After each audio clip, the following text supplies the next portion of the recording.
So let's talk about three really common mistakes that I see people make when they have health anxiety. Hello, I'm Debbie. I'm a qualified hypnotherapist who lived with anxiety for almost 50 years, and I help people rewrite those old anxiety patterns so that they can stop running your life. So the first mistake that I see people with health anxiety making is believing that the worry is actually helping them, that being on high alert somehow keeps you safe. And as long as you constantly keep scanning, so you're hyper aware of every tiny sensation, you're not going to run the risk of anything serious being missed.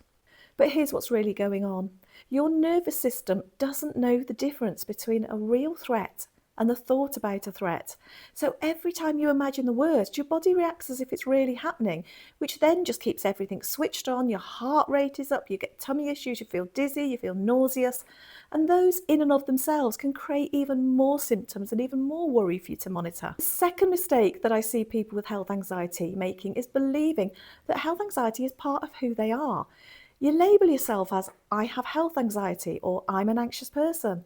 But no one's born with health anxiety. These patterns are learnt.